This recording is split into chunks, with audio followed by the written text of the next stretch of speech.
Hello viewers, আশা করছি সবাই ভালো আছেন। আজ আমি আপনাদের জন্য একদম অন্যরকম একটা চাইনিজ ড্রামার গল্প নিয়ে এসেছি। এই ড্রামাটির নাম হলো ব্লুম লাইফ। এটি একদম পুরো আর্টওয়ার্ক টাইপের একটি ড্রামা, যেখানে ভালোবাসা, বেদনা, ভাঙন সব কিছুর মেলবন্ধনে জড়িয়ে আছে একটা পরিবার। এটা মূলত চায়নার উইঘুর মুসলিম সম্প্রদায়ের কাহিনী অবলম্বনে। এখানে যাদেরই দেখবেন তারা সবাই মুসলিম, আমাদের মতো তারাও ঈদ উদযাপন করে। তাছাড়া অন্য সব চাইনিজ এরিয়ার থেকে এখানে খাবার দাবারের ধরনটাও অন্যরকম, অনেকটা তুর্কি কিংবা কাজাখস্তানের যেরকম খাবার দাবার এবং সংস্কৃতি প্রচলিত, এখানেও ঠিক তেমনটাই দেখতে পাবেন। আপনারা সবাই দিল রাবাকে চেনেন নিশ্চয়ই, সে কিন্তু এই উইঘুর সম্প্রদায়েরই একটা মেয়ে। তো যাই হোক, এখানে যে গল্পটা গড়ে উঠেছে সেই গল্প দেখলে আপনাদের মন ছুঁয়ে যাবে। তো চলুন গল্পে যাওয়া যাক। ড্রামার শুরুতেই আমরা একটা কাপলকে দেখতে পাই, যেখানে মহিলাটি প্রেগনেন্ট ছিল। ওরা মূলত কাশগড় নামের একটা সিটিতে এসেছে। এখানে যে লোকটি বাইক হাতে দাঁড়িয়েছিল সে এখানে একটা রুম ভাড়া নিতে এসেছে। এখন থেকে তারা এখানেই থাকবে, কারণ লোকটি একজন ভলেন্টিয়ার ডক্টর। তো এই এরিয়াতেই এখন তাকে ভলেন্টিয়ারই করতে হবে। এখানকার মানুষও ভীষণ আদরে তাদেরকে কাছে টেনে নিয়েছিল। তবে লোকটি যেখানে থাকতে এসেছিল এই বাড়ির মালিক আবার লোকটির বন্ধু। কয়েক বছর পরের ঘটনা দেখানো হয়। সেই যে প্রেগনেন্ট মহিলাটির একটা মেয়ে হয়েছিল, মেয়েটির নাম রাখা হয়েছিল সাজি। সাজিরা যে বাড়িতেই ভাড়া থাকতো সেই বাড়িতে ওর আরো দুইটা বন্ধু হয়ে যায়। একজনের নাম লাইলি, অন্যজনের নাম মিনাওয়ার। ওরা ছোট্টবেলা থেকে একসঙ্গেই বড় হয়েছে। তারপরে কত সময় পেরিয়ে গিয়েছে, এখন 2024 সাল। সাজি মূলত সেই কাজগড় শহর ছেড়ে চলে এসেছে চায়নার সাংহাইতে। কলেজের পড়াশোনাও চুকিয়েছে এখানে মূলত এখন সে একটা চাকরি করে, কিন্তু সে হাড় ভাঙা খাটুনির পরেও এই চাকরিতে তার ন্যায্য মূল্যায়নটা পায় না। সে যে টিমের হয়ে কাজ করে সেই টিমের জন্য ওকে অনেক কথাই শুনতে হয়। ওদিকে লাইলি ওর সঙ্গে যোগাযোগ রেখে চলেছিল, এমনকি মিনারও। এই হলো এই ড্রামার আরও একটা ক্যারেক্টার, যার নাম লাইলি। লাইলি নিজে অনেক হাড় ভাঙা খাটুনি করে এবং সে ডেলিভারি ম্যানের কাজও করে। আর অন্যদিকে মিনারকে দেখতে পায় যে ডান্স করছিল। মিনার ডান্স করতে অনেক পছন্দ করে এবং সে এখানকার একজন বিখ্যাত ডান্সার হতে চায়। অন্যদিকে সাজির অবস্থা ছিল করুণ, কারণ সে যে চাকরিতে এসেছে সেই চাকরিটা কন্টিনিউ করাও তার জন্য সম্ভব হচ্ছিল না। জীবনের এত জটিলতা ওর আর ভালো লাগছিল না। তখনই ওর কাছে একটা মেসেজ আসে আর ওকে কাশগড় সিটিতে পুনরায় যাওয়ার জন্য বলা হয়। তো সাথে সাথেই সাজি ট্রেনে উঠে পড়ে সাংহাই থেকে সেই সুদূর কাশগড় শহরে চলে যাওয়ার জন্য। সাজির হাতে একটা গাছ ছিল যেটা পড়ে যায়। ঠিক সেই একই ট্রেনে আমাদের এই ড্রামার হিরোও ছিল, যার নাম হলো জও। জও মূলত অন্য একটা শহর থেকে কাশগড় শহরে এসেছে একটা হোটেল খুলবে বলে। তখনই তার সাজির সঙ্গে ধাক্কা লেগে যায়। সাজি ওকে সরি বলে কোনো মতে ওখান থেকে চলে আসে। আর এই প্রথম যে দেখা হলো, জও সাজির প্রেমে পড়ে গিয়েছিল, কারণ জও এখানকার লোকাল না। তবে সাজিকে দেখে মনেই হচ্ছিল ও এখানকার লোকাল। জও অনেকক্ষণ ধরে একটা গাড়ি ধরার চেষ্টা করলেও গাড়িটা ধরতে পারে না, কিন্তু সাজি ঠিকই একটা ক্যাব ভাড়া করে নিয়ে চলে যায়। সাজি তার চিরচেনা শহরে চলে এসেছে, যেদিকে জও এসেছে, কিন্তু জয়ের যেখানে ওঠার কথা সে সেই জায়গাটাকেই খুঁজে পাচ্ছে না। এখানকার মানুষের ভাষাও ছিল তার্কিশ, এজন্য এদের ভাষা বুঝতে পারছিল না ও। এদিকে আজকে এই ক্যামেল বেল ইন নামক এই হোটেলে অনেক বড় একটা আয়োজন হওয়ার কথা ছিল। ওই হোটেলের মালিকের মেয়ে হলো মিনার। মিনারকে লাইলি কল দিয়ে বলে, তুমি দ্রুত চলে এসো, কিছুক্ষণের ভিতরেই হয়তো সাজি এখানে পৌঁছে যাবে।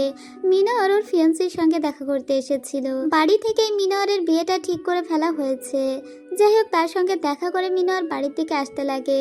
তবে এই এলাকার সব থেকে বৃদ্ধা একটা মহিলাকে দেখানো হয়, যাকে সবাই গ্র্যান্ডমা বলেই ডাকে, এবং সাজি তার কাছে ছোটবেলা থেকে মানুষ হয়েছে বলা যায়। এদের খাবার দাবার ছিল অনেক বেশি সমৃদ্ধ। ওরা সবাই খাবার দাবারের প্রস্তুতি নিচ্ছিল। তখনই এই বাড়িতে খোঁজ নিতে নিতে জও এসে পড়ে। মূলত এটা একটা হোটেল, তাই জও এটা কিছুদিনের জন্য ভাড়া নিচ্ছে। তবে আজকে ভাড়া দিবে না বলে মিনারের বাবা বলে, আজকে তো আমি ভাড়া দিব না, আমাদের এখানে আজকে বিশেষ একটা অনুষ্ঠান আছে। কিন্তু জও অনেক জোর করার পরে মিনারের বাবা বলে, ঠিক আছে, তাহলে তোমাকে আজকে দিনের জন্যই ভাড়া দিচ্ছি, তুমি কিন্তু চলে যাবে 2-1 দিনের ভিতরেই।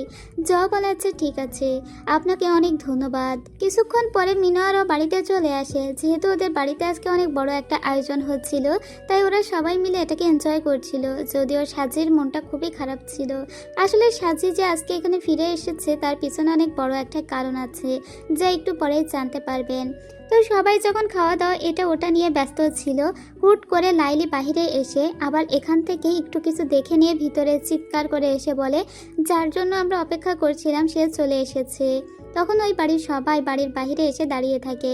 মূলত ওরা সাজির মায়ের জন্য অপেক্ষা করছিল। সাজির মা 6 মাস পরে এখানে ফিরে এসেছে। সাথে করে নিয়ে এসেছে সাজির বাবার মৃতদেহের ছাই অংশ। মানে সাজির বাবা 6 মাস আগেই মারা গিয়েছে। সাজির বাবা যেহেতু একজন ভলেন্টিয়ার ডক্টর ছিল, সে একটা এরিয়াতে ডক্টরি করতেই গিয়েছিল, সেখানকার একটা বিস্ফোরণে মারা যায়। মিনোয়ারের বাবা বলে, আজকে আমরা সবাই এখানে এক জায়গায় হয়েছি সাজির বাবা মারা গিয়েছে, যে আমাদের বন্ধু ছিল, তার স্মৃতিচারণ করতে। আজকে আমরা সবাই তাকে বিদায় জানিয়ে দেব। তার সঙ্গে তোমাদের সবার শেষ কী কথা হয়েছে সেগুলো তোমরা বলো। তো সবাই এখানে একটা একটা স্মৃতি বলতে থাকে যে শেষবার সাজির বাবার সঙ্গে ওদের ঠিক কী কী কথা হয়েছিল। এটা বলে সবাই সাজির বাবাকে বিদায় জানিয়ে দেয়, মানে ভিতর থেকে। কিন্তু সাজি একটা কথাও বলতে পারে না, কারণ সাজি এখনও তার বাবাকে বিদায় জানানোর মতো পজিশনে ছিল না। তার কিছুক্ষণ পরে সাজির কাছে একটা কল আসে, যেটা ওর অফিস থেকে করা হয়েছিল। ওর এক জুনিয়র বলে, অফিসে তো অনেক ঝামেলা হচ্ছে, তোমার চাকরিও চলে যেতে পারে। আর এই কথা জও শুনে ফেলে। আসলে সাজি যে বাড়িতে ছিল জও ওই বাড়িতেই ভাড়া নিয়েছে। জও বলে, হ্যালো, আমি জও, এবং তোমার সঙ্গে আমার স্টেশনে দেখা হয়েছিল, আবার দেখা হয়ে গেল। আমি দেখেছি তোমার বাবা মারা গিয়েছে, তোমাকে কী বলে সান্ত্বনা দিব জানি না। আর তোমার যে চাকরি চলে যাওয়ার ব্যাপারটা এটাও আমি শুনে ফেলেছি, কিন্তু আমি কথা দিচ্ছি এই ব্যাপারটা আমি কাউকে বলবো না, তুমি মন খারাপ করো না। আসলে জও বুঝতে পেরেছে সাজির উপর দিয়ে আজকে ঠিক কী ঝড় বইছে। এরপরে জও এখান থেকে কোনো মতে পালিয়ে যায়। সাজির মনটা খুব খারাপ ছিল, বারবার ওর বাবা মায়ের কথা মনে পড়ছিল। আসলে সাজির বাবার এই চাকরির জন্য বিভিন্ন জায়গায় যেতে হতো। সাজির মাও তার বাবাকে খুব মিস করছিল। যাই হোক, রাত্রেবেলা ওর মা একটা জায়গায় বসে বসে কাঁদছিল, অন্যদিকে সাজি তার গাছে পানি দিচ্ছিল। তখন উপর থেকে জও ওর একটা ছবি তুলে নেয়। সাজি হয়তো দেখতে পেয়েছিল, কিন্তু জও সাথে সাথে লুকিয়ে পড়ায় সাজি আর জওকে দেখতে পায় না। রাত্রেবেলা সাজির ঘুম আসছিল না, তাই ও দাদিমার কাছে এসে ঘুমিয়ে পড়ে, তাও ওর ঘুম আসছিল না। তারপরে ও ছাদের উপরে উঠে আসে। এখানে আগে মন খারাপ হলেই ও এসে বসতো। লাইলি আর মিনোয়ার এসে ওকে সান্ত্বনা দিতে থাকে। পরদিন আমরা দেখি যে সাজি মিনোয়ার যেখানে নাচ শেখে সেখানে যায়। মূলত নিজেকে কিছুটা হালকা করার জন্য ওখানে গিয়েছিল। মিনোয়ারের সবসময় স্বপ্ন সানাম নামের একটা ড্যান্সে ও ফার্স্ট হবে। অন্যদিকে লাইলিদের পরিবারে আছে মৃৎশিল্পের একটা ব্যবসা, যেটা ওর বাবা, চাচা, দাদু, পরদাদা সবাই করে এসেছে। এখন ওর বাবা এটাকে আটকে রেখেছে। লাইলির মেয়ে, কিন্তু একসময় এটার হাল ওকেই ধরতে হবে। তো লাইলির বাবা মূলত তার বাড়ির একটা ছেলের সঙ্গে লাইলির বিয়ে ঠিক করেছে, যদিও এই ছেলেটাকে লাইলির বাবা কুড়িয়ে পেয়েছিল আর তাকে নিজের মতো করে মানুষ করেছে। তবে লাইলি তো কোনো মতেই ওই ছেলেকে বিয়ে করতে চায় না। তাই লাইলি তার মায়ের সঙ্গে জোরে জোরে বলতে থাকে, আমি তাকে বিয়ে করব না। কিন্তু ওর বাবা ওকে অনেক বকাঝকা করে, তাই লাইলির রাগ করে বাহিরে বের হয়ে আসে। ওর হাতে একটা মৃৎপাত্র ছিল, সেটা একটা ছেলের সঙ্গে ধাক্কা লেগে পড়ে যায়। ছেলেটি তখন সরি বলে, বাকি পিচ্চি বাচ্চারা দৌড়ে চলে যায়। লাইলি বলে, তুমি কি দেখে চলতে পারো না? তুমি জানো তুমি আমার কত টাকার ক্ষতি করে দিয়েছো, এখন টাকা দাও। ছেলেটি তখন বলে, সরি, আসলে আমি তো এখন টাকা নিয়ে আসিনি, তবে আমি তোমার কাছে আমার ব্যাগটা দিয়ে যাচ্ছি। আর হ্যাঁ, তুমি কিন্তু আমার দোকানে যেতে পারো, আমার দোকানের নাম্বার এত, ওখানে গেলে আমি তোমাকে টাকা পে করে দিব, বলে ওর হাতে ব্যাগটা দিয়ে চলে যায়। ব্যাগের ভিতরে একটা ডালিম ছিল। মূলত এই ব্যাগটা আমানত স্বরূপ লাইলি রেখে দিয়েছে। লাইলি বেশ মজা পায়। যাই হোক, এর পরের দিন আমরা সাজিকে দেখি, যেহেতু বাবার ব্যাপারটা মিটে গিয়েছে তাই ও চলে যেতে চেয়েছিল, কিন্তু এই বাড়ির কেউ ওকে চলে যেতে দেয় না। বরং বাড়ির আন্টি সাজিকে আর মিনোয়ারকে দুজনকে বাজারে পাঠিয়ে দেয়, যাতে সাজির মনটা একটু হালকা হয়। তো ওরা দুজনেই বাজারে এসেছিল, কী কিনবে বুঝতে পারে না। ওদিকে জও ওদের ফলো করতে করতে বাজারে এসেছিল। এখানে আসার পরে সাজির হুট করে 7 বছর আগের এক পুরনো বন্ধুর সঙ্গে দেখা হয়ে যায়, যাকে একসময় সাজি ভালোবাসতো। এই ছেলেটির প্রেমে পড়েছিল সাজি, যদিও ছেলেটিও তাকে অনেক ভালোবাসতো, তবে দুজনের কেউই সেটা জানতো না। না সাজি জানতো ছেলেটা ওকে ভালোবাসতো, না ছেলেটা জানতো যে সাজি ওকে ভালোবাসতো। এরা একই সঙ্গে স্কুলে পড়েছে, সাজি ওকে অনেকবার মিসও করেছে। এমনকি কলেজে যখন ও সাংহাইতে ভর্তি হয়েছিল, এই ছেলেকে একবার দেখার জন্য স্কুলের রিউনিয়নে পর্যন্ত এসেছিল।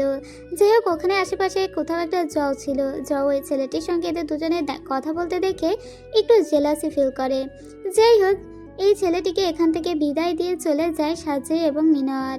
তবে আস্তে আস্তে আমরা একটা ফ্ল্যাশব্যাক দেখি। সেদিন ওই ছেলেটি সাজিকে প্রপোজ করার জন্য হাতে একটা নেকলেস বানিয়ে নিয়ে এসেছিল, যেটা ছিল আম্মুর নেকলেস। এটা মূলত ওদের স্কুল রিইউনিয়নের দিনও সাজিকেই দিতে চেয়েছিল, কিন্তু মিনার ওখানে এসে ওর হাতে ওই নেকলেসটা দেখে বলে, এটা কি আমার জন্য নিয়ে এসেছো? ছেলেটি তখন বলেছিল, না, সাজির জন্য নিয়ে এসেছি। আসলে মিনারও তখন এই ছেলেটিকেই পছন্দ করত। তার মানে ওরা দুই বান্ধবী একই ছেলেকে পছন্দ করত। এই কথা যখন শুনে যে সাজির জন্য ওটা নিয়ে এসেছে, মিনার রাগ করে চলে গিয়েছিল। যাই হোক, সাজি আজকে বলে, আমাদের ভিতরে এইটা নিয়ে তো ঝগড়াও হয়েছিল। মিনার বলে, ওকে আমি কবেই ভুলে গিয়েছি, আর ওসব ছোটোখাটো বিষয় নিয়ে কি ঝগড়া হলে হয়? সেদিন স্কুল রিইউনিয়নের দিন যে ওই ছেলেটির সঙ্গে মিনারের দেখা হয়েছিল, মিনার কিন্তু সেটা সাজিকে জানায়নি। অথচ সাজি সেই শুধু সাংহাই থেকে শুধু ওকে একবার দেখবে বলে এখানে এসেছিল। যাই হোক, প্রেজেন্টে ব্যাক করি। আমরা আদিল নামের আরেকটা ছেলেকে দেখতে পাই, যে আজকে মিনারের সঙ্গে দেখা করতে এসেছে। মিনারের জন্য একটা গিফটও নিয়ে এসেছে। এই আদিল নামের ছেলেটিও কিন্তু ওদের প্রতিবেশী হয়। মিনারের সঙ্গে তার খুব ভালো বন্ধুত্ব ছিল, কারণ আদিল মিনারকে খুব ভালোবাসতো সেই ছোট্টবেলা থেকে। কিন্তু যেহেতু মিনার কখনো ওকে চায়নি, তাই আদিল কখনো তাকে জোর করেনি। তাছাড়া আদিল বিদেশে থাকতো এবং অনেক দিন পরে আজকে ফিরে এসেছে, আর ওর জন্য প্রথমে একটা গিফট নিয়ে এসেছে। ওদিকে আমরা দেখতে পাই জকে। আসলে ওর বন্ধুর কাছ থেকে একটা ঠিকানা সংগ্রহ করেই মূলত এই কাজ করে এসেছে। তবে এখানে আসার ওর মূল কারণ হলো, এখানে ও একটা হোটেল খুলতে চেয়েছিল। এমনকি অনেকগুলো টাকার বিনিময়ে ও একটা জায়গাও ক্রয় করেছে, কিন্তু সেই জায়গায় আসার পরে ও জানতে পারে এই মালিক তো কোনো জায়গা বিক্রিই করেনি। তার মানে ও স্ক্যামের শিকার হয়েছে। তো এটা নিয়ে ওর খুব মন খারাপ ছিল। ওদিকে সাজিকেও জুনিয়র কল দিয়ে জানায় যে তাকে নাকি অফিস থেকে বের করে দেওয়া হয়েছে, মানে তাকে বহিষ্কার করা হয়েছে। সো আর সাজি চাইলেও ফিরতে পারবে না।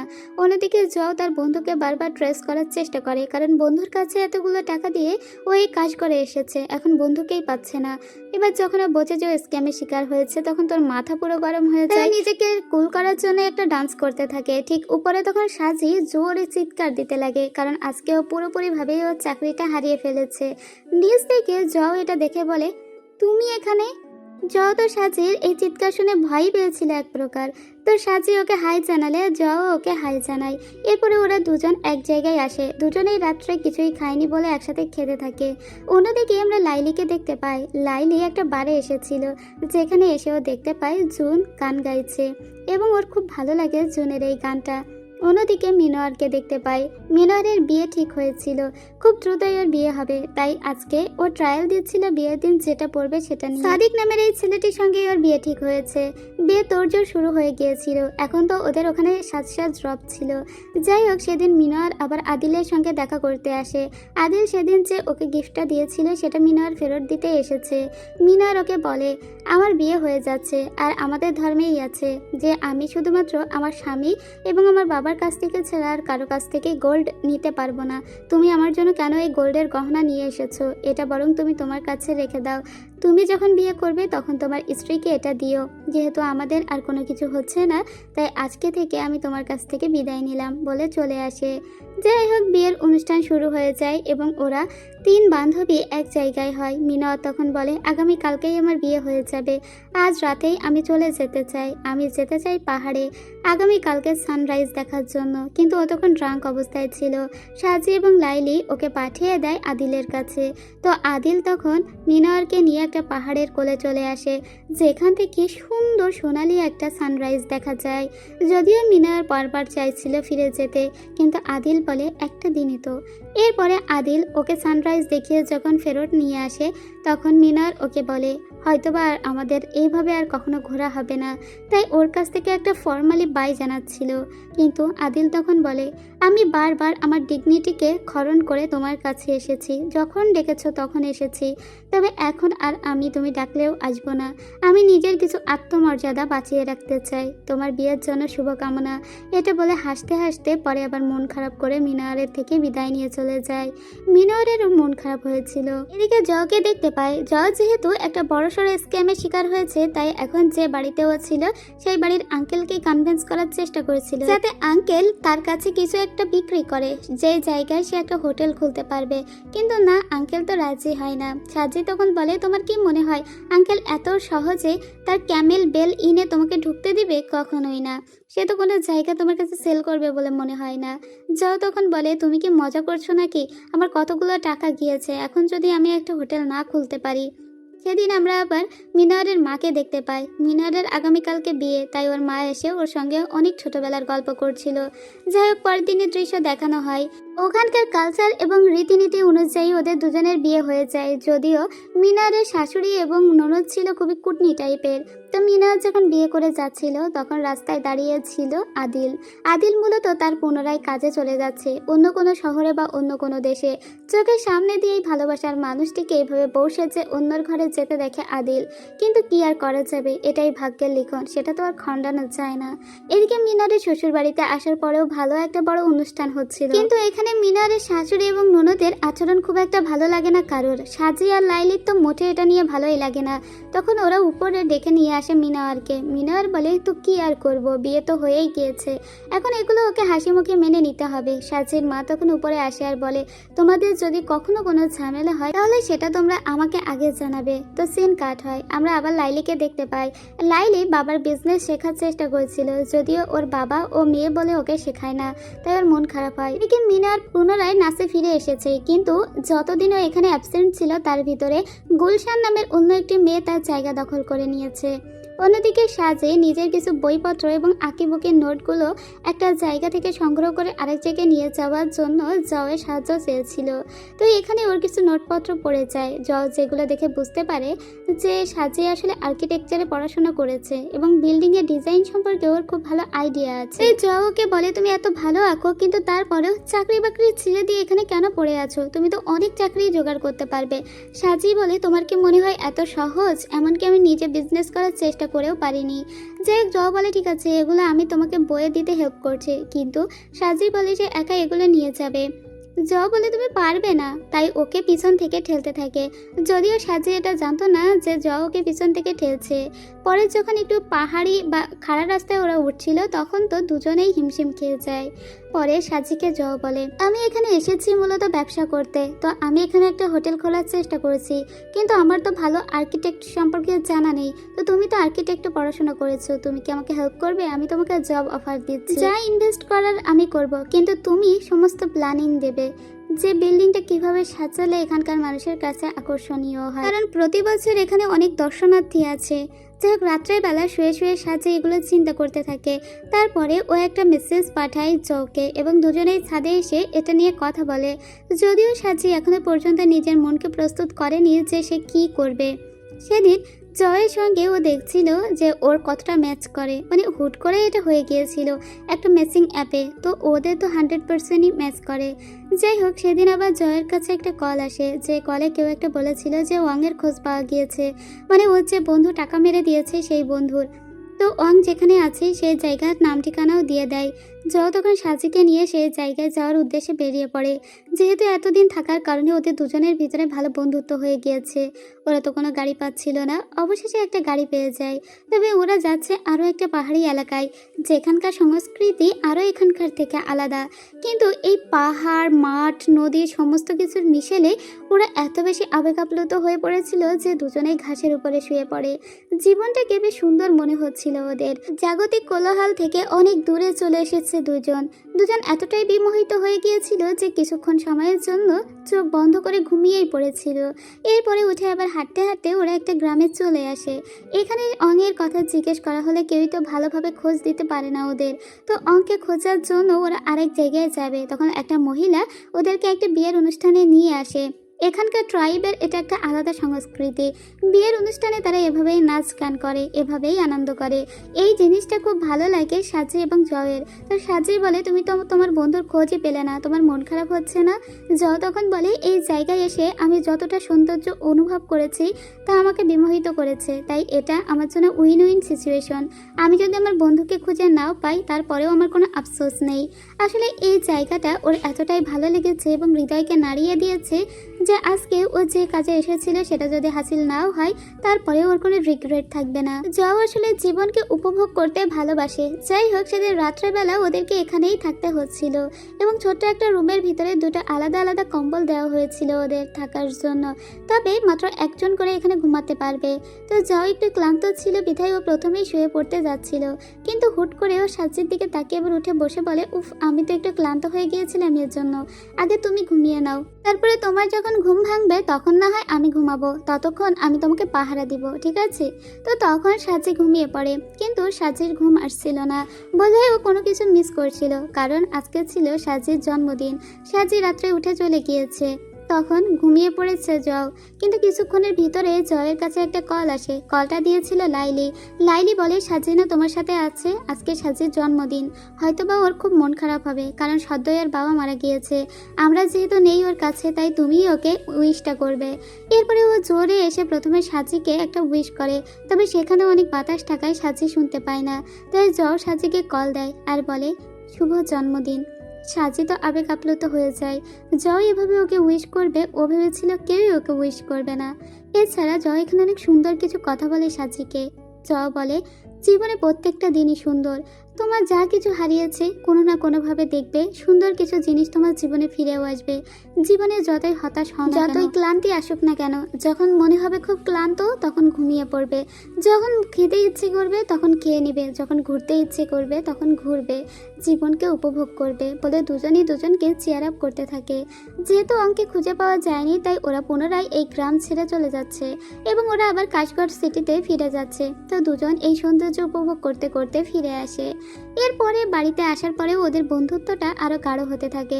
অন্যদিকে লাইলির বাবা লাইলিকে জোর করতে থাকে সবসময় বিয়ের জন্য, কিন্তু লাইলি কোনো মতেই ওই ছেলেকে বিয়ে করবে না, মানে ওর বাবার পছন্দের ছেলেকে। তাই লাইলি সোজা একদিন সেই দোকানে চলে আসে যে ছেলেটির সঙ্গে একদিন ওর ধাক্কা লেগেছিল। ছেলেটি ওর কাছে ব্যাগ দিয়ে এসেছিল, ও সেই ব্যাগ ফেরত দিতে এসেছে। ছেলেটি তখন বলে, তোমার যে ক্ষতি হয়েছিল সেই টাকা আজকে আমি তোমাকে দিয়ে দেব। লাইলি বলে, আরে তার কোনো দরকার নেই, আমি তোমার ব্যাগ ফেরত দিতে এসেছি, তাছাড়া এর ভিতরে যে ডালিমটা ছিল সেটাও আমি খেয়ে নিয়েছি।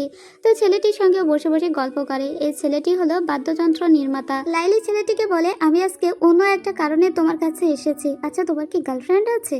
এতে বেশ অবাক হয়ে গিয়েছিল জুন। জুন বলে, কেন? লাইলি বলে, তোমার যদি কোনো গার্লফ্রেন্ড না থাকে তুমি কি কয়েকদিনের জন্য আমার বয়ফ্রেন্ডের অভিনয় করতে পারবে? এতে জুন একটু হাসে এবং কিছুক্ষণ কিছুই বলে না, তবে পরে বলে, হ্যাঁ কোনো সমস্যা নেই। লাইলি তো খুব হ্যাপি হয়ে যায়। পরদিন আমরা দেখতে পাই যে ঈদুল আজহা ছিল, মানে কোরবানি ঈদ। আর ওরা যেহেতু মুসলিম ছিল তাই ঈদটাকে অনেক দারুণভাবে এনজয় করে। তাছাড়া অনেক ভালো ভালো খাবার দাবারের আয়োজন করা হয়েছিল। সবাই তো পাঞ্জাবির মতো ড্রেস পরে নাচানাচিও করছিল। সবার অনেক সুন্দর কাটছিল এই দিনটা। আর এই দিনই লাইলি এখানে নিয়ে হাজির হয় আর বলে, ও আমার বয়ফ্রেন্ড, যদিও এটা তো ওর ফেক বয়ফ্রেন্ড। তো এটা দেখে ওর বাবা খুবই রেগে যায় এবং লাইলির উপরে রাগারাগি করে আর বলে, তোমাকে আগেই বলেছি যে মুলাদিনের সঙ্গেই তোমার বিয়ে দেব, তাহলে কেন তুমি অন্য একটা ছেলেকে ভালোবেসেছো? তো লাইলি এসব শুনে আবার কান্নাকাটি শুরু করে আর বলে যে ওর বাবা ওর মনের কথা শুনতেই চায় না, অন্য একটা ছেলের সঙ্গে জোর করে ওকে বিয়ে দিতে চায়, যাকে ও সবসময় নিজের বড় ভাইয়ের মতো দেখে এসেছে। যাই হোক, এইসব কান্নাকাটির পরে ও আবার জুনকে বিদায় জানাতে আসে। জুন বলে, তুমি আগে ভিতরে প্রবেশ করো, তারপরে আমি চলে যাচ্ছি। তো লাইলি ভিতরে ঢুকে যায়। এরপরে জুন যখন চলে যাচ্ছিল, লাইলি আবার একটু উকি মেরে ওকে দেখে, তারপরে আবার ভিতরে প্রবেশ করে। অন্যদিকে আমরা আবার মিনারকে দেখতে পাই। মিনার আজকে এদের দুজনের সঙ্গে একটা সিক্রেট বলতে এসেছিল।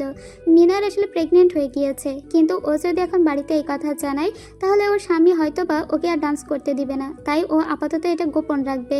ওর বান্ধবীরা তখন বলে, ঠিক আছে তাহলে গোপন রাখো, কিন্তু কতদিন গোপন রাখবে? কিন্তু ওরা আবার অনেক কান্নাকাটিও করছিল, কারণ ওদের খুব কাছের একজন এভাবে প্রেগনেন্ট হলো, এটা একটা আলাদা অনুভূতি। যাই হোক, এদিকে আমাদের আবার লাইলিকে দেখানো হয়। লাইলি সেদিন জুনের সঙ্গে দেখা করতে এসেছিল।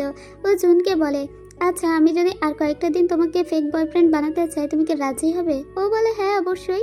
সেদিন আবার সাজিদের দেখতে পাই ওরা একটা বাগানে এসেছিল, মূলত কিছু ফল সংগ্রহ করতে। যেহেতু সাজিকে যাও আগে থেকেই বলেছিল তার আঙ্কেলকে কোনোভাবে ম্যানেজ করতে, যে ওর আঙ্কেল জমিটা বিক্রি করে কিনা, কারণ ওখানে হোটেল দিতে চায়। তো এতে সাজি রাজি হয়ে গিয়েছে এবং আজকে ওর আঙ্কেলকে ম্যানেজ করার চেষ্টা করে। ওর আঙ্কেলকে বলে, আঙ্কেল আচ্ছা, এখানে আমরা তো অনেক বড় হোটেল খুলতে পারি, নান্দনিক একটু শহরে টাইপের, তাহলে মানুষজন আরো বেশি এখানে আসবে। কিন্তু কোনোভাবে আঙ্কেলকে ম্যানেজ করতে পারে না, কারণ ও বুঝেই গিয়েছে যে সাজিকে আসলে জয়ই পাঠিয়েছে। এরপরে ওরা ভ্রমণের জন্য আবার একটু মরুভূমিতে আসে, বালির ভিতরে নিজেদেরকে গেঁথে শুয়ে থাকে। এটা দেখে আমার এত গরম লেগে গিয়েছে, এমনিতেই এখন কি পরিমাণ গরম, তাছাড়া বালির ভিতরে ডিম রাখলেও সেই ডিম সিদ্ধ হয়ে যাচ্ছিল। সেই বালির ভিতরে নাকি ওরা বসে আছে। তো যাই হোক, কিছুক্ষণ পরে দেখা যায় মিনারের বাবা আবার পড়ে গিয়ে পা ভেঙে ফেলেছে। তাই মিনারের বাবা সমস্ত চিকিৎসার যা কিছু দায়িত্ব পালন করা লাগে তার সব জয় পালন করে। এর জন্য জয়ের উপর মিনারের বাবা অনেক বেশি হ্যাপি হয়ে যায় এবং আঙ্কেল জয়কে এই জায়গাতে বিজনেস করার অনুমতি দিয়ে দেয়। তো ওরা জায়গাটাকে কিভাবে সাজাবে, কিভাবে কি করবে এটা নিয়ে প্ল্যান করছিল। তখন ওদের সঙ্গে মিনার দেখা করতে আসে। মিনার তখন সাজিকে বলে, তুমি কি আর সাংহাইতে ফিরে যাবে না? সাজি বলে, আপাতত তো যাচ্ছি না, জানি না আসলে জীবন কখন কোন দিকে মোড় নেয়। ও তখন বলে, আমি সবসময় চেয়েছি তোমার মতো ডানা মেলে উঠতে। তুমি যখন সাংহাইতে গেলে আমার খুব জেলাস ফিল হয়েছিল, কারণ এখান থেকে আমি কখনোই বের হতে পারিনি। আর এখন দেখো তুমি ফিরে এসেছো, আর তুমি যদি এখানেই থেকে যাও তাহলে তো আমার আর খারাপ লাগবে না, কারণ তুমি সবসময় বড় বড় স্বপ্ন দেখেছো বিদায় আমিও তোমার সাথে ওঠার জন্য বড় বড় স্বপ্ন দেখেছি। কিন্তু এখন ও আর ডান্স প্র্যাকটিস করতে পারছে না, কারণ ও প্রেগনেন্ট, আর তাছাড়া ওকে সেভাবে ডান্সে নেওয়াও হচ্ছে না। তাই ও অনেক কান্নাকাটি করছিল। আসলে বিয়ের পরে যাই বলুক, ক্যারিয়ার অনেকটাই ছিটকে যায়। তারপরেও যারা নাচ গান এগুলো নিয়ে ক্যারিয়ার করতে চায় তাদের তো আরও বেশি খারাপ অবস্থা হয়ে যায়। তাই ওই দুই বান্ধবীর সামনেই ও ডান্স করে দেখাচ্ছিল, আর ওর ওই দুই বান্ধবীও ওকে এনকারেজ করছিল। এরপরে আমরা আবারও লাইলিকে দেখতে পাই। লাইলি সেদিন আবারও বারে এসেছিল, যে বারে জুন গান গাইতো। তো জুন সেদিন লাইলিকে নিয়ে একটা গান লিখেছিল, সেই গানটাই গাইছিল, যদিও গানটা কমপ্লিট হয়নি, অল্প একটু। তো জুন এবং লাইলি দুজনেই গলির ভিতর দিয়ে হাঁটতে হাঁটতে আসছিল। তো লাইলিকে জুন ওই গানের আরও একটুখানি গেয়ে শোনায়, এতে লাইলি অনেক বেশি খুশি হয়ে যায়। এক পর্যায়ে লাইলি তো ডান্স করতেই শুরু করে জুনের এই গান শুনে। এরা দুজন ছিল ডানা মেলা পাখির মতো। কিছুক্ষণ পরে লাইলিকে জুন বলে, আসলে লাইলি, আমি তোমাকে একটা কথা বলতে চাই। কথাটা হচ্ছে, আমি তোমাকে সত্যিকারে পছন্দ করি, আর আমি তোমার সত্যিকারের বয়ফ্রেন্ড হতে চাই। এই কথা শুনে লাইলি হেসে উড়িয়েই দিচ্ছিল, কিন্তু কিছুক্ষণ পরে ও নিজেই বলে, আমিও তোমাকে পছন্দ করি। যদিও এই কথাটাও বলছিল আর ঘুরছিল, মানে ওর অনেক লজ্জা করছিল, আর ওর পিছু পিছু ঘুরছিল জুন, যে কি বললে আরেকবার বলো। তো লাইলিও ঘুরে ঘুরে বলছিল, আমি তোমাকে পছন্দ করি। জুন তাও বলছিল, আরেকবার বলো। তখন দুটো বাচ্চা উপর থেকে চিৎকার করে বলে, সে বলেছে তোমাকে পছন্দ করে। তখন তো ওরা দুজনেই ওখান থেকে দৌড়ে সোজা আরও একটা গলিতে চলে যায়, যে জায়গাটা ফাঁকা ছিল, আর দুজন উন্মাত্তের মতো একে অন্যকে কিস করতে লাগে। এই ব্যাপারটা আমার মারাত্মক লেগেছে। যাই হোক, কাহিনী আবার চেঞ্জ হয়। আমরা দেখতে পাই সাজি এবং জও তারা দুজনে কিভাবে এই ইনটাকে সাজাবে সেটার একটা নকশা করেছিল, আর সবাইকে সেটা দেখাচ্ছিল। সবার বেশ পছন্দ হয়েছে। সাজি এবং জও একে অন্যের সঙ্গে কথা বলতে বলতে এখন বেশ অনেকটা কাছাকাছি চলে এসেছে, এবং জও অনেকগুলো টাকা তুলে নিয়ে এসেছে, কারণ এটা পুরোপুরি ঠিক করতে অনেক টাকা খরচ হবে। তো ওরা প্রাথমিক কিছু কাজকর্ম করেছিল। এভাবে প্রায় একটা বছর কেটে যায়। আর সেদিন আমরা মিনারকে দেখতে পাই, ও একটা কন্যা সন্তান প্রসব করেছে। ওর মা তো এই কন্যা সন্তান পেয়ে খুবই হ্যাপি।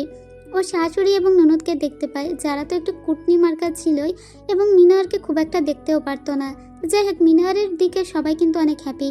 আর মিনারের এই হাজব্যান্ডটা তার মা আর বোনের কথাই বেশি শুনতো। অন্যদিকে জয় এবং সাজি, তাদের দুজনের একটাই ধ্যান ধারণা, সেটা হলো হোটেলটাকে কত সুন্দর করা যায়। সেজন্য তারা কিছু কাঠ ক্রয় করতে এসেছে। যদিও এখান থেকে আড়ালে সাজি জয়কে বারবার দেখছিল। অন্যদিকে লাইলিকে দেখতে পায়, আর লাইলি এবং জুনের ভিতরে একটা উন্মাদের মতো প্রেম চলছে। সব কিছুকে ফাঁকি দিয়ে তারা দুজন দুজনকে নিয়ে সব সময় মেতে থাকতো। এদের এই প্রেমটা ছিল পুরো অন্যরকম, খুবই অ্যাস্থেটিক টাইপ। আর অন্যদিকে সাজি আর জও, যারা একে অন্যকে এখনো বলতেই পারেনি। জও সেদিন সাজিকে বলে, আসলে ওর টাকার কিছু কম পড়ে গিয়েছে, তাই ওকে শহরে যেতে হবে।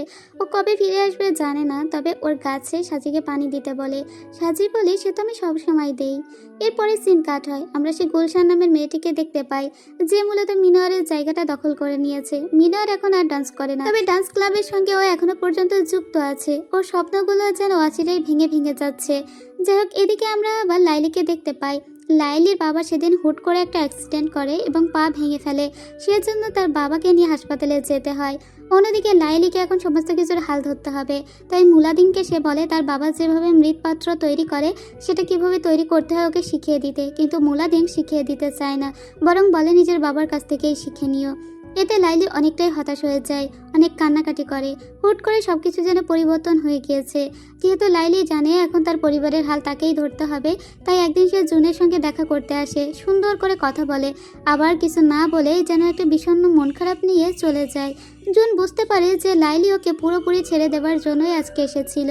অনেক ছুটেও সে লাইলিকে ধরতে পারে না। সেদিনের পর থেকে লাইলি আর জুনের সাথে দেখা করে না। লাইলি এখন তার পরিবার নিয়ে বিজি, তাকে অন্যদিকে মনোনিবেশ করতে হয়েছে। তাকে এখন যেভাবেই হোক মৃৎপাত্র কিভাবে বানাতে হয় সেটা শিখতে হবে। আর এদিকে আদিলকে দেখতে পায়, অনেক দিন পরে সে নিজের দেশে ফিরে এসেছে, নিজের শহরে ফিরে এসেছে। অন্যদিকে জও কিন্তু টাকা ম্যানেজ করতে চলে গিয়েছে। সাজিকে যে ছেলেটা পছন্দ করত সেই ছেলেটা একটা নেকলেস ঠিক করছিল, যেটা সেই যে কাঠ বাদাম দিয়ে বানানো নেকলেসটা, এটা তো অনেক বছর হয়ে গিয়েছে, তাই ও এটা মেরামত করছিল। এদিকে যেহেতু জও নেই তাই সাজির মনটা বেশ অনেক খারাপ ছিল। তো সেদিন সাজিদের বাড়িতে একটা অনুষ্ঠান ছিল, ওই ছেলেটি আসে। সাজি ওর সঙ্গে কথা বলতে বলতে গলি দিয়ে যাচ্ছিল। ছেলেটি তখন বলে, আসলে সাজি, আমি সেই স্কুল জীবন থেকেই তোমাকে খুব পছন্দ করতাম, কখনো বলে উঠতে পারিনি। যেহেতু জও শহরে গিয়েছে, জানি না সে ফিরবে কিনা, তাই তোমাদের হোটেলটাকে রান করানোর জন্য আমি কিছু টাকা জমিয়েছিলাম, সেই টাকাগুলো নিয়ে এসেছে। আমি জানি তুমি এটা নিতে চাইবে না, কিন্তু এখন এটা তোমার দরকার, তুমি কিন্তু এটা নিতে পারো। সাজি বলে, না, তার কোনো দরকার নেই। জও যেহেতু বলেছে সে ফিরে আসবে, সে অবশ্যই ফিরে আসবে। এরপরে ছেলেটি বলে, আমি তোমার জন্য একটা নেকলেস বানিয়েছিলাম, এটা যদিও অনেক বছরের পুরনো, কিন্তু আমি এটাকে পুনরায় মেরামত করেছি, অন্তত এটাকে ফিরিয়ে দিও না। তুমি যদি এটা আজ গ্রহণ করো তাহলেই আমি তোমাকে ছেড়ে দিতে পারবো। তোমার জন্য সবসময় অপেক্ষা করেছি, কিন্তু কখনো ছাড়তে পারিনি। তবে আজকে যদি তুমি এটা গ্রহণ করো তাহলে সেটাই হবে আমার জন্য এক প্রকার ক্লোজার। সাজি যখন বুঝতে পারে যে এটা আসলেই নিলে ভালোই হবে, তাই ও এটাকে গলায় পরে নেয় আর বলে, এবার তুমি আমাকে ছেড়ে যেও, ঠিক আছে? ছেলেটি তখন ওকে হাসতে হাসতে বিদায় জানিয়ে দেয়। পরের দিনের দৃশ্য দেখতে পাই, সাজি এসেছিল মিনারের সঙ্গে দেখা করতে। মিনা তখন ডান্স ক্লাবে ছিল। মিনার এখন এখানে প্রায় ন্যানির কাজই করছে, কারণ ওকে তো আর ডান্স করতে দেওয়া হচ্ছে না। তাই সাজি ওকে নিয়ে বাইরে চলে আসে আর বলে, তুমি ডান্সার হওয়ার জন্যই জন্মেছো, তাই অ্যাট এনি কস্ট তোমাকে ডান্স করতেই হবে, বলে ওকে আবার ব্যায়াম করানোরও চেষ্টা করছিল, যদিও ও এখন ওর বাচ্চাকেও পালন করছে। অন্যদিকে আমরা সেই মুলাদিংয়ের একটা লেটার দেখতে পাই। আজকে লাইলি পড়ছিল যে মুলাদিং ভাই আমাদের ছেড়ে চলে গিয়েছে। যেহেতু বাবা তাকে কুড়িয়ে পেয়েছিল, তাই সে এই চিঠিতে লিখেছে যে কখনো এই পরিবারটা তো তার আপন পরিবার ছিল না, সে নিজের মতো করে একটা পরিবার বানাতে চায়, তাই সে নিজের উদ্দেশ্যে পাড়ি জমিয়েছে। এই বাড়ির সবাইকে সে অনেক ভালোবাসে। যদি কখনো সে একটা ভালো পরিবার পায়, এখানে পুনরায় সবাইকে কুর্নিশ করতে ফিরে আসবে। তো এটা নিয়ে আসলে লাইলির বাবার খুব মন খারাপ হয়ে যায়, কিন্তু কি আর করা, যে গিয়েছে তাকে তো আর আটকানো যায় না। সেদিন রাত্রেবেলা লাইলির অনেক মন খারাপ ছিল। সব কিছু মিলিয়ে এদের জীবন যেন কেমন একটা জায়গায় এসে ঠেকেছে, কেউ কিছু বুঝতে পারছে না কোন দিকে যাবে। অন্যদিকে সাজি জকে রোজ রোজ মিস করতো। সেদিন সাজি দেখতে পাই গাছে পানি দেওয়ার সময় যে এই গাছ দুটোতে অলরেডি কেউ একটা পানি দিয়েছে। তখনই সাজির ফিল হয় যে তাহলে কি জ ফিরে এসেছে। ও জকে নাম্বারে ট্রাই করার চেষ্টা করে, বাজারের দিকে হাঁটতে লাগে। তখনই জ ওকে কল দেয়, আর ও পিছন ফিরে দেখে যে জ এক্স্যাক্টলি ওর পিছনেই দাঁড়িয়ে আছে। জ বলে, আমি ফিরে এসেছি, কথা দিয়েছিলাম ফিরে আসবো, তাই ফিরে এসেছি। সাজির আনন্দ আবার দেখা হয়েছিল। সাজি এই কদিন যে মনমরা ছিল, এখন কিন্তু সেটা একদম কেটে গিয়েছে।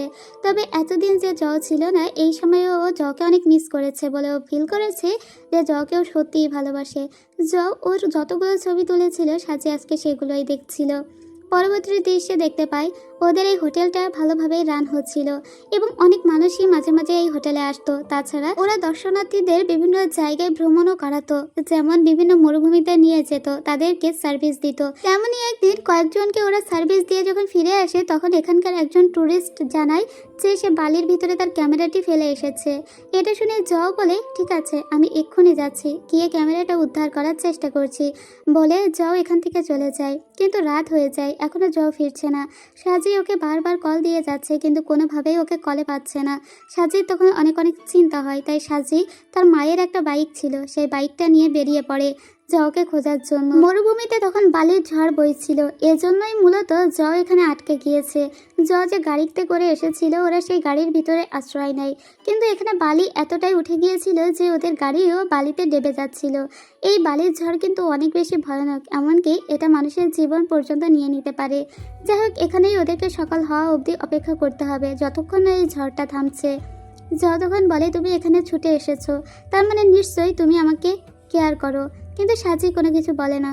তখন ওর দিকে একটু এগিয়ে বলে, সাজি আমরা জানি আমরা বন্ধু, কিন্তু আমি তার থেকে বেশি কিছু হতে চাই। সাজি তখন সাথে সাথে জকে একটা কিস করে। এর মানে হলো আমি অলরেডি তোমাকে অনেক মিস করেছি, তোমাকে কেয়ার করি এবং তোমাকে ভালোবাসি। পরদিন সকালবেলা ওরা আবার ফিরে আসে। এদিকে আমরা আবার মিনারকে দেখতে পাই। আদিলের সঙ্গে আবার দেখা হয়ে যায় ওর। আদিল বলে, তোমার বিয়েতে তোমার বাচ্চা প্রসবের সময় আমি থাকতে পারিনি, তাই আমি তোমার জন্য আজকে একটা গিফট নিয়ে এসেছি। এটা হচ্ছে ডান্স করার জামা, যে জামাটার স্বপ্ন সবসময় মিনার দেখতো। মিনার ওকে আবারও বাই জানিয়ে চলে যায়। আদিল সব সময় ওকে হাসি মুখে বিদায় জানিয়েছে, যদিও আদিল জানে এই মেয়েটি কখনোই তার হবে না।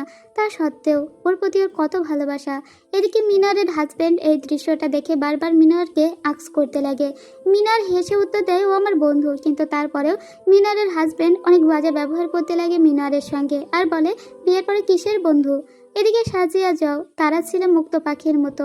অন্যদিকে লাইলি একটা পাত্র বানিয়েছে আর সেটাকে সাজির হোটেলে নিয়ে এসে রেখে দিয়েছে, কারণ সেদিন সাজিদের এখানে একটা অনুষ্ঠান হওয়ার কথা ছিল। তাই ওরা মিনারকে কল দিয়ে জানিয়েছে যেন মিনার দ্রুত চলে আসে, আর মিনারকে এখানে ডান্স করার কথাও বলে। মিনার বলে অনেকদিনই তো ডান্স করিনি, তাছাড়া আদিলকে যে জামাটা দিয়েছিল সেটাও পরে, কিন্তু তখনই তার হাজব্যান্ড ডেকে বলে তোমার বাচ্চা কাঁদছে, দ্রুত বেরিয়ে এসো।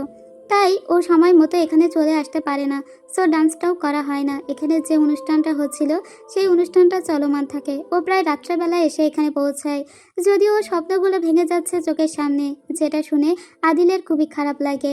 পরদিন আমরা দেখতে পাই যে বাচ্চা নিয়ে সোজা মিনার চলে এসেছে ওর বাপের বাড়িতে, আর ওর মাকে বলে এখন থেকে এই বাচ্চাকে তুমিই দেখবে, আমি সাংহাইতে যাব এবং সেখানে গিয়ে ডান্স প্র্যাকটিস করব।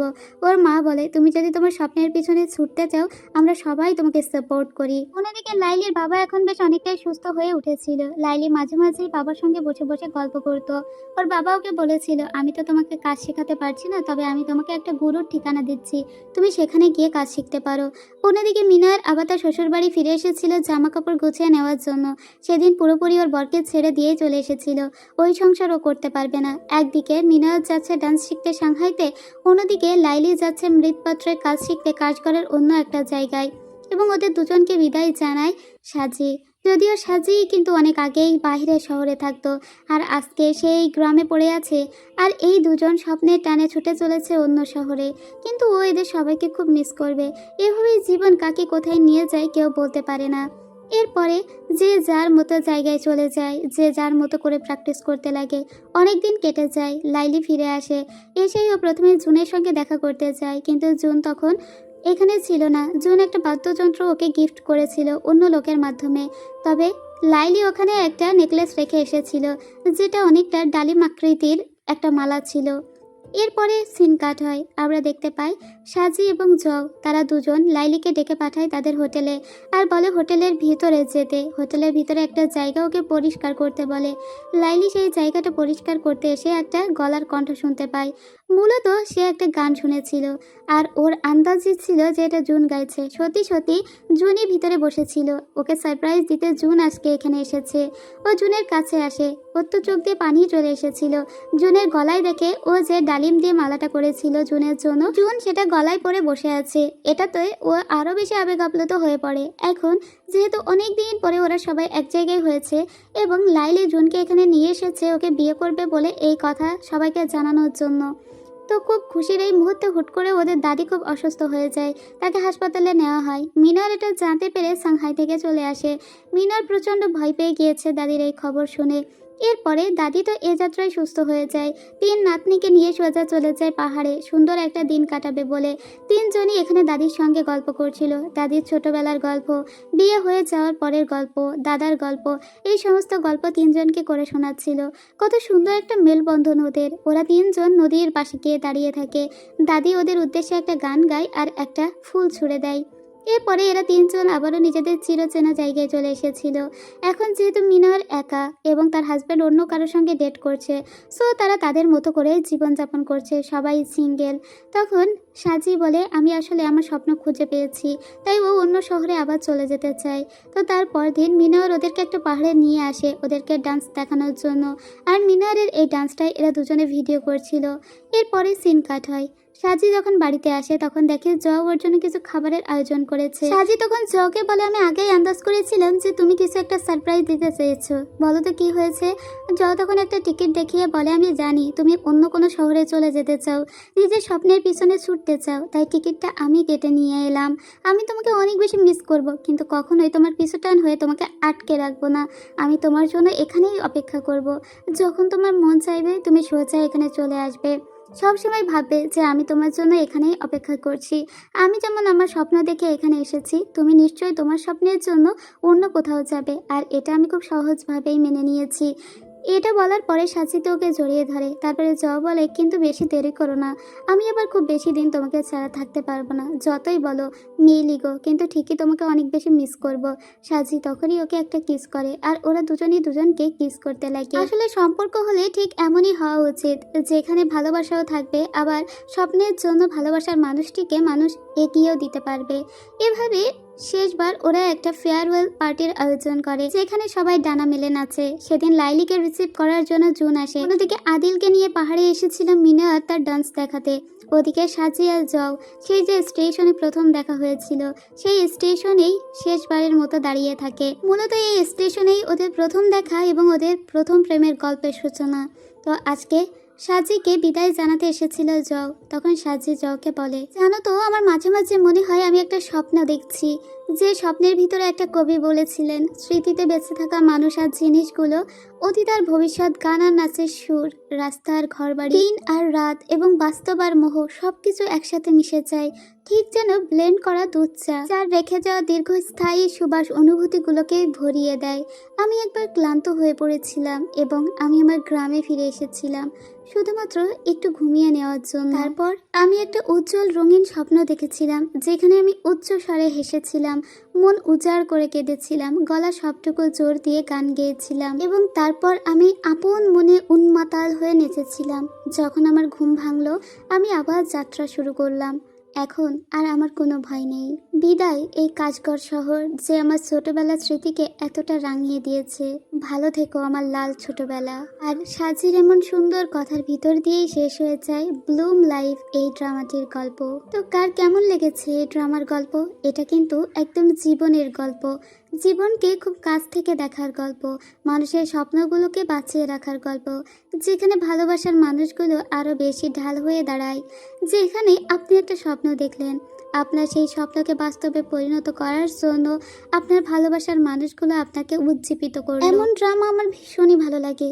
জানি এমন ড্রামা সবার ভালো লাগে না, এগুলো একটু আর্ট টাইপের ড্রামা, এগুলো হৃদয় দিয়ে উপলব্ধি করতে হয়।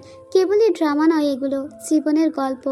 এই গল্প আপনাদের কতটা হৃদয় ছুঁয়েছে জানি না, তবে আমার কিন্তু একদম হৃদয়ে গেঁথে আছে ড্রামাটা। এই গল্পটাতে আমি আপনাদের একটু হৃদয় ছোঁয়াতে পারি তাহলেই সার্থকতা। আপনাদের ভালো লাগা মন্দ লাগা অবশ্যই জানাবেন, কার কেমন লেগেছে এই একটু ইউনিক ধরনের গল্প। অনেকেরই উইঘুর সম্প্রদায় সম্পর্কে কিন্তু কোনো রকমের নলেজ ছিল না, যে আসলে চাইনিজ মুসলিম সম্প্রদায় উইঘুর তারা কেমন। আমার তো আগে মনে হতো যে ওরা অনেক পুর বোধ হয়, কিন্তু না, ওরা যে এত রিচ, ওদের যে কালচার এত বেশি সমৃদ্ধ, সেটা আমার জানাই ছিল না। আর এই ড্রামাতে যে গানগুলো দেখানো হয়েছে সেগুলো এত বেশি সুন্দর ছিল যে গান শুনলেই চোখ দিয়ে পানি চলে আসে। তাছাড়া কিছু কিছু দৃশ্য এত বেশি করুণ ছিল যে আমার চোখ দিয়ে পানি চলে এসেছিল। বিশেষ করে এই ড্রামার শুরুতে যখন সাজের বাবা মারা গিয়েছিল, তখন সবাই যে স্মৃতিচারণ করছিল, ওই দৃশ্যে কান্না আটকানো যায় না। যাই হোক, এই ড্রামা আমার খুবই ভালো লেগেছে। আপনাদের এতটুকুও ভালো লাগলে অবশ্যই জানাবেন। দেখা হবে পরবর্তী কোনো গল্পে। ততক্ষণ সবাই ভালো থাকবেন, সুস্থ থাকবেন। আজ এ পর্যন্তই। খোদা হাফেজ।